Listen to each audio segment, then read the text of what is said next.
आखिर कैसे जब आयरा की आंखों में आंसू देखकर इरफान साहब का दिल छलनी हो जाता है और वह अपनी बेटी को लेने के लिए कामयार के घर पहुंच जाते हैं। पर क्या कामयार इतनी आसानी से आयरा को खुद से दूर जाने देगा या फिर उसे रोकने के लिए आयरा का हाथ थाम लेगा?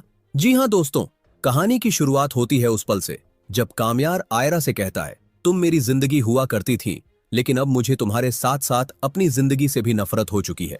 मेरा बदलने का कोई इरादा नहीं है। कामयार की यह बात सुनकर आयरा पूरी तरह से टूट जाती है क्योंकि वह कामयार को एक बेहतर इंसान बनता हुआ देखना चाहती है। नेक्स्ट सीन में कामयार की दादी आयरा से कहती हैं, बेटा, अगर तुम कामयार को सीधे रास्ते पर लाना चाहती हो तो तुम्हें ज्यादा से ज्यादा वक्त उसके साथ गुजारना होगा। दादी की बात सुनकर आयरा चुपचाप के बाद जैसे ही कामयार अपने दोस्तों से मिलने के लिए बाहर जाने लगता है, आयरा जिद पर अड़ जाती है। मैं भी तुम्हारे साथ जाऊंगी।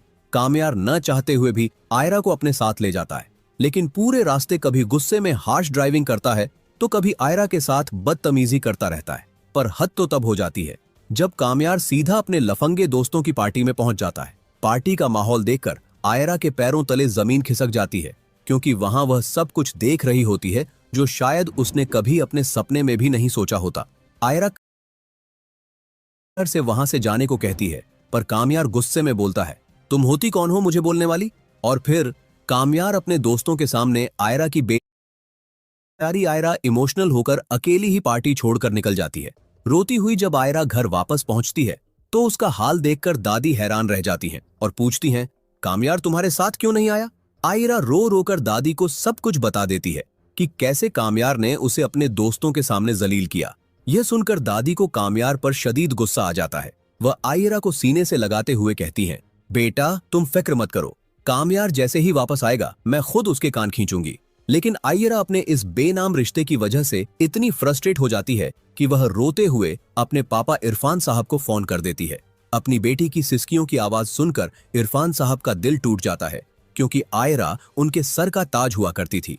कुछ पल के लिए इरफान साहब सोचते हैं कि आयरा की जो हालत है शायद वह खुद इसकी जिम्मेदार है, पर तभी बीनिश इरफान साहब से कहती है, यह वक्त गुस्सा करने का नहीं है, आपकी बेटी तकलीफ में है, उसे इस वक्त आपकी जरूरत है।